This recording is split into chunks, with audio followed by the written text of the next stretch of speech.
देश में कई ऐसे लोग हैं जो आए दिन जनता के लिए आवाज़ बुलंद करते हैं। उनके पास वैसा कोई पावर तो नहीं होता, लेकिन अपनी इच्छा शक्ति से, अपनी मेहनत से हमेशा सरकार की विचारधारा से वो लड़ाई करते हैं। इस वक्त हमारे साथ CCS के छात्र चेतना संगठन के क्षेत्रीय प्रभारी राजीव मिश्रा जी हैं। उनसे हम बात करेंगे और जानेंगे कि इनका क्या कुछ कहना है इस पूरे मामले पर। राजीव जी, आप हमें बताइए, किस विचारधारा की लड़ाई आपकी सरकार से है? कि मेरी लड़ाई जो सरकार से आज वर्तमान के केंद्र और राज्य सरकार से हो रही है कि वह उत्थान की बात करते हैं, युवाओं की उत्थान की बात करते हैं, छात्र छात्राओं के रोजगार की बात करते हैं। कहीं ना कहीं देखा जाए तो उस योगी वो कुछ कार्य नहीं कर रहे हैं। मैं उनके धारा 370 हटाने से बिल्कुल पूर्ण रूप से सहमत हूँ। देश के उत्थान के लिए जो भी सरकार कार्य करेगी मैं उनके साथ पूर्ण रूप से हूँ, लेकिन जब बात आती है कि देश के अंदरूनी शक्ति की, तो कहीं ना कहीं हमारा शक्ति जो है वो खोखला बन चुका है।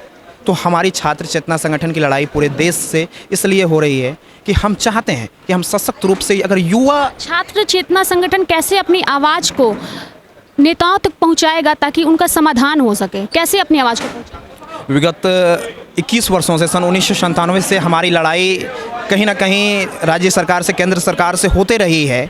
जो भी केंद्र पे आते हैं, चाहे वो किसी भी पार्टी के दल के सत्ता हो, हम उनके विरुद्ध उखड़ के आते हैं। और हमारी लड़ाई जो पहुंचाने की बात हो तो हम ज्ञापन सौंपते हैं, लेकिन हमारी मांग वहां तक नहीं पहुंच पाती है। आने वाले समय में हम लोग केंद्र, हमारे राजधानी में हम लोग आंदोलन के लिए एक रणनीति तैयार कर रहे हैं और मुझे उम्मीद है, पूर्ण विश्वास है कि हमारा आंदोलन कहीं ना कहीं एक प्रखर रूप से रंग जरूर लाएगा और समाज में उत्थान की बात होगी। कितने राज्यों में अब तक आपने आंदोलन किया, काम किया कि वहाँ की जो सरकार है वो आपकी बातों को सुने?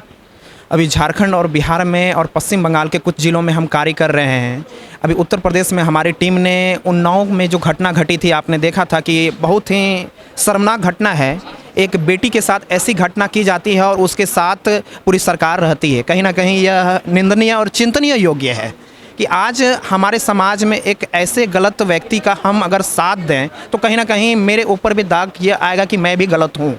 तो मैं चाहता हूं कि ऐसे राजनेताओं से, ऐसे व्यक्तियों से, वैसे सत्ताधारी पार्टियों को पल्ला झाड़ना चाहिए और सशक्त राज्य, सशक्त देश के निर्माण में युवाओं का साथ देना चाहिए। जी, ये तो हो गई CCS की बात। आप इस वक्त कार्यक्रम में आए हैं, स्वदेशी जागरण मंच के कार्यक्रम में, और बेसिकली अगर हम कहें तो ये भी एक आंदोलन है, एक लड़ाई है। हमारे इंडिया में हम रहते हैं, विदेशी चीज़ें हावी हैं, लोगों तक जागरूकता तो जाती है लेकिन लोग उसको फॉलो नहीं करते।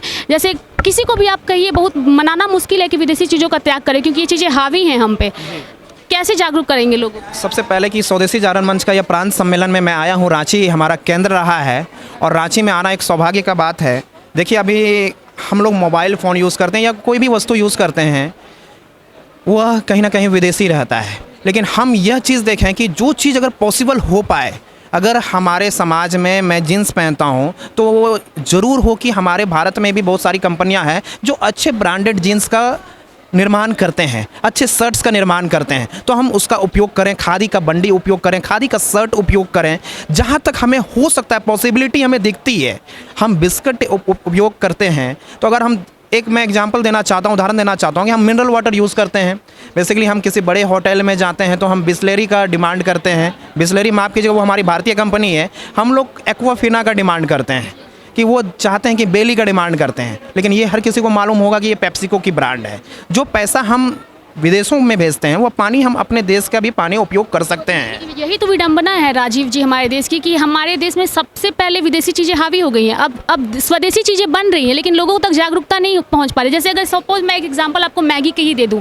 मैगी शुरुआत में तो आ गया, लोग उसे पसंद करते हैं। रामदेव बाबा ने स्वदेशी मैगी इस्तेमाल करना शुरू किया, आटे का मैगी बना के, लेकिन लोग उसे पसंद नहीं कर रहे। तो बेसिकली एक तरीके से वो रिजेक्ट कर रहे हैं उस मैगी को। तो कैसे लोगों मतलब जागरूक होंगे, मानसिकता कैसे बदलेगी? सबसे पहले ये मानसिकता हमें ये बनानी होगी, खुद के अंदर एक बदलाव लाना होगा कि हमारे देश का जो निर्मित वस्तु है हम किसी भी परिस्थिति में उसे ही उपयोग करेंगे, अन्यथा हम उस वस्तु का बाइकआउट करेंगे। ये अगर एक शब्द में हम कहें तो अगर हमें देश का विकास करना है, राज्य का विकास करना है, तो इसके लिए हमें विदेशी चीज़ों का त्याग करना होगा। ये तो हो गई चीज़ों की बात, सामान की बात। क्या आप ये भी मानते हैं कि हमारे देश में लैंग्वेज जो है, भाषा जो है, वो भी हावी है विदेशी? बेसिकली लोग हिंदी बोलने से शर्माते हैं, तो क्या कहेंगे? हाँ, क्योंकि यह जो आज वर्तमान है, शिक्षा पद्धति जो है, हमारा शिक्षा पद्धति कहीं ना कहीं गुरुकुल का पद्धति रहा था। आप जान सकते हैं कि एक अंगूठी के बीच से 20 मीटर लंबा कपड़ा क्या कहता है पार कर दिया जाता था। सोचिए हमारी तकनीक किस प्रकार थी आज से लगभग 100 वर्ष पहले, 150 वर्ष पहले। लेकिन मैकाले ने जिस प्रकार से शिक्षा पद्धति में भारी गिरावट लाई है, हमारे मानसिक रूप से हमें गुलाम बना दिया है। मानसिक रूप से गुलाम इसलिए हम बन गए हैं कि हम चाहते हैं कि अमेरिका का डॉलर जो है, क्यों नहीं हमारा रुपया और डॉलर से ज़्यादा बेहतर हो। तो ये मानसिक रूप का गुलाम जो गुलामी है उसे त्यागना होगा। और बिल्कुल मुझे गर्व है कि मैं भारतीय हूँ और हिंदी गर्व से बोलता हूँ, अंग्रेजी भी जानता हूँ, लेकिन गर्व से हिंदी बोलना, हर किसी को हिंदी बोलना चाहिए। अगर मैं संथाल हूँ, आदिवासी हूँ, क्योंकि झारखंड हमारा आदिवासियों का प्रदेश है, मैं संथाल हूँ, तो मुझे आदिवासी भाषा बोलने में बिल्कुल शर्म नहीं आना चाहिए। अगर मैं तमिल से हूँ तो तमिल भाषा बोलने में शर्म नहीं आना चाहिए, ना कि अंग्रेजी की ओर भागना चाहिए। अंग्रेजी हमारी महत्व नहीं है, मान्यताएं नहीं है, लेकिन हम किसी से कम नहीं हैं, इसलिए हम उसे भी जानते हैं। हमारी हिंदी मातृभाषा है। हमारे साथ कुछ एक और शख्स हैं, क्या नाम हुआ आपका? संजू ठाकुर। संजू ठाकुर जी, चलिए आप हमें ये बताइए कि स्वदेशी विदेशी चीज़ों को त्याग करने के लिए तो आप लोग मुहिम चला रहे हैं स्वदेशी, लेकिन क्या आप मानते हैं कि जॉब की कमी हो गई है जिसकी वजह से यहाँ के लोग जो है पलायन करके विदेशों में जा रहे हैं? इंडिया का जो टैलेंट है विदेशों में फल फूल रहा है, तो इसके लिए सरकार से क्या मांग करेंगे? क्या ऐसी व्यवस्था होनी चाहिए कि हमारे देश का जो टैलेंट है देश में ही रहे, बाहर ना जाए? जी, आज हम लोग रांची में जो उपस्थित हैं, ये हमारा स्वदेशी का बहुत बड़ा कार्यक्रम 2 दिवसीय का चला। बहुत अच्छे अच्छे वक्ताओं ने बहुत सारी चीज़ें अपने विचार से लोगों को प्रभावित किया। मैं समझता हूँ कि हमारे देश को बदलने में स्वदेशी जागरण मंच की बहुत बड़ी भूमिका है और ये होनी भी चाहिए। जब तक नौकरियाँ ज़िंदगी जीने के लिए एक आधार ज़रूर दे सकती है, लेकिन हमारे और आपके जैसे और समाज के तमाम सारे ऐसे लोगों को जो समाज के बारे में थोड़ा चिंता करते हैं या फिर पढ़े शिक्षित वर्ग से आते हैं, उनको ये चीज़ ज़रूर समझना होगा कि सरकार कभी भी किसी भी एक समुदाय को, एक राष्ट्र को 100% जॉब नहीं दे सकती है। जॉब को क्रिएट करने के लिए और जॉब को पाने के लिए दोनों में बस हमारी मानसिकता ही एक बहुत बड़ी भूमिका निभाती है। हमें ये सोचना चाहिए कि मैं जॉब क्रिएटर बनूं। उसके लिए मुझे क्या करना होगा? तो हमारा जो भारत है ये विविधताओं से भरा हुआ है। हर प्रांत में आप देखेंगे हम लोग इतना समृद्ध अपना संस्कृति, कल्चर, लिविंग सेंस और लिविंग स्टाइल को लेकर के हम लोग अपने आप को जो गर्व करते हैं उसको उजागर करने की, उस पर काम करने की और उसका मार्केटिंग करने की ज़रूरत है। हम अपने टैलेंट को देखें तो हमें जॉब लेने वाला नहीं देने वाला बनना चाहिए। तो अगर जिस दिन हम जॉब देने वाले बन जाए, ऑब्वियस सी बात है कि जो ये जॉब की समस्या है, बेरोजगारी की समस्या है, ये खत्म हो जाएगी। दूसरी बात ये मैं कहना चाहूँगा कि हमारी जो भारत और भारतीयता, ये दोनों हमारी पहचान रही है।